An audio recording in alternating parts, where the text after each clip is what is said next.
September 7th Ganesh Chaturthi ఉత్సవాల సందర్భంగా కొన్ని నియమ నిబంధనలు పాటించాలని చెప్పి మన ఏలూరు జిల్లా ప్రజలకి ఔత్సాహికులకి ఎవరైతే గణేష్ కమిటీ ఏర్పాటు చేస్తున్నారో వాళ్ళందరికీ కూడా కొన్ని ఇన్స్ట్రక్షన్స్ కోసం ఈ మీడియా బ్రీఫింగ్ చేయడం జరుగుతుంది.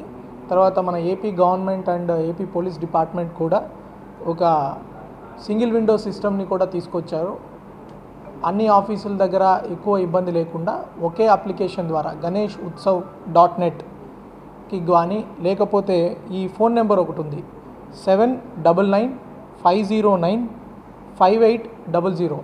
ఈ నెంబర్కి మనం వాట్సాప్ చేసినా కూడా దాంట్లో కూడా మీకు డైరెక్ట్గా లింక్ వచ్చేస్తుంది.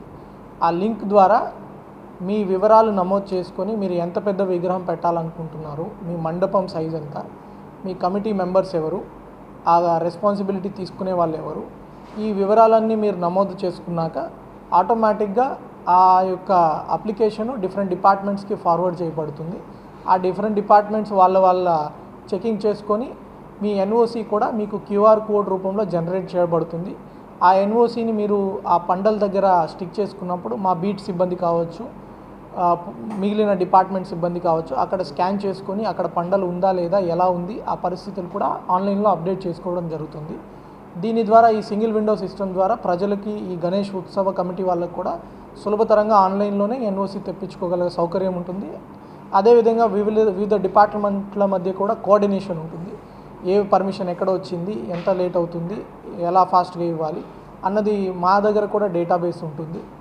ఇంకొక ముఖ్య విజ్ఞప్తి ఏమంటే మన గణేష్ కమిటీస్ ఎవరెవరైతే ఫామ్ చేస్తున్నారో ట్రాఫిక్కి ఎట్టి పరిస్థితుల్లో ఇబ్బంది లేకుండా, ట్రాఫిక్ ఇది కొన్ని రోజుల పాటు జరిగే కార్యక్రమం కాబట్టి ప్రజలకి ఎలాంటి అసౌకర్యం జరగకుండా వాళ్ళు ఈ పండల్ని నిర్మించుకోవాలి, ఆర్గనైజేషన్ చేసుకోవాలి.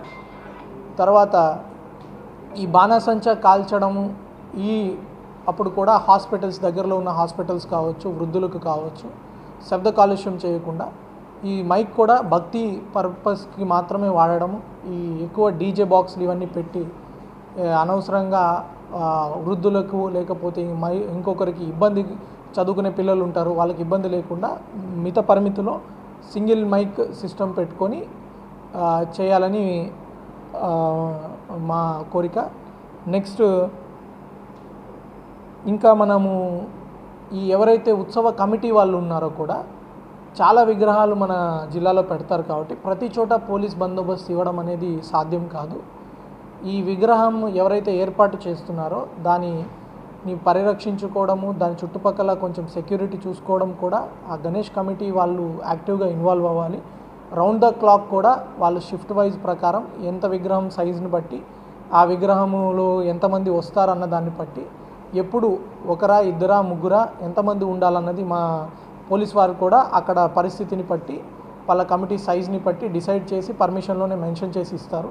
ఆ ముగ్గురా లేకపోతే ఇద్దరు ఖచ్చితంగా ఆ విగ్రహం దగ్గర రెస్పాన్సిబిలిటీగా రాత్రంతా ఉండేటట్లు చూసుకోవాలి. తర్వాత భక్తులు కూడా వచ్చినప్పుడు ఆ క్యూ లైన్ మెయింటెనెన్స్ అనేది కూడా వాళ్ళు ఏర్పాటు చేసుకోగలగాలి. నెక్స్ట్ పెద్ద పెద్ద విగ్రహాలు పెడుతున్న ఏరియాస్లో ఈ చైన్ స్నాచింగ్ జరగచ్చు, లేకపోతే దొంగలు ఉంటారు కాబట్టి ఖచ్చితంగా ఈ సీసీటీవీ కెమెరా రెంటల్ పర్పస్లో ఏర్పాటు చేసుకోగలిగితే మనకి వాళ్ళను దొంగలు ఎవరైనా వాళ్ళు ఫస్ట్ సీసీటీవీ కెమెరాలు ఉన్నాయంటే వాళ్ళు కూడా కొంచెం భయపడి ఆ ఏరియాని దగ్గరికి రారు, భక్తులు కూడా ఇబ్బంది పడే అవకాశం ఉండదు. నెక్స్ట్ ఒకవేళ అలాంటి ఏదైనా ఇన్సిడెంట్ జరిగినా కూడా ఇమీడియట్లీ మనం ట్రేస్ అవుట్ చేసుకొని అతన్ని జైలు పంపించడానికి అవకాశం ఉంటుంది. కాబట్టి సీసీటీవీస్ ఏర్పాటు చేయాలని చెప్పి మేము విజ్ఞప్తి చేస్తున్నాము.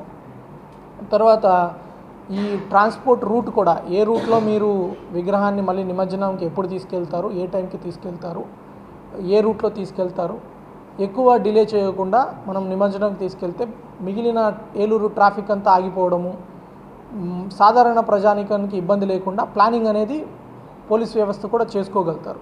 ఏ రూట్లో నిమజ్జనం చేయాలి, ఎప్పుడు చేయాలి అన్నది ఒక స్లాట్ సిస్టమ్ పెట్టేసి వాళ్ళకి ఇవ్వడం జరుగుతుంది. ఇది కాకుండా ఇంకొకటి ముఖ్యమైన ఈ గణేష్ ఉత్సవాల సందర్భంగా మీడియాకు కూడా చెప్పదలుచుకున్నది ఏమంటే, ఎవరైనా ర్యాలీ చేయాలనుకున్నా, ఏదైనా ఇట్లాంటి పబ్లిక్ ఈవెంట్ కండక్ట్ చేయాలనుకున్నా, ఇంక్లూడింగ్ గవర్నమెంట్ డిపార్ట్మెంట్స్ కూడా ఖచ్చితంగా పోలీస్ పర్మిషన్ తీసుకోవాలి. పోలీస్ యాక్ట్ 30 మన జిల్లాలో అమల్లో ఉంది. ఈ పోలీస్ యాక్ట్ 30 ప్రకారం ప్రయర్ పర్మిషన్ తీసుకోవడము ఖచ్చితంగా చేయాలి. వితౌట్ పోలీస్ పర్మిషన్ మీరు ఏదైనా ఈవెంట్ కానీ ఆర్గనైజ్ చేస్తున్నారు అంటే అది చట్టరీత్యా కూడా దానికి శిక్ష, పోలీస్ కేసు రిజిస్టర్ చేయడం కూడా జరుగుతుంది. ఈ పోలీస్ యాక్ట్ని ఉల్లంఘించిన వాళ్ళకి సెక్షన్ 32 పోలీస్ యాక్ట్ ప్రకారం, లేకపోతే మన కొత్త చట్టం 223 BNSS యాక్ట్ ప్రకారం కూడా 6 నెలల జైలు శిక్ష కావచ్చు, 1,000 రూపాయలు జరిమానా వరకు కూడా కావచ్చు, ఖచ్చితంగా పెట్టడం జరుగుతుంది. కొన్నిసార్లు కమ్యూనిటీ వర్క్ కూడా వాళ్ళకి పనిష్మెంట్గా ఇవ్వడం జరుగుతుంది. సో కాబట్టి ఈ పోలీస్ యాక్ట్ 30ని దృష్టిలో పెట్టుకొని ప్రతి యాక్టివిటీకి కూడా పర్మిషన్ కోసం అప్లై చేయండి.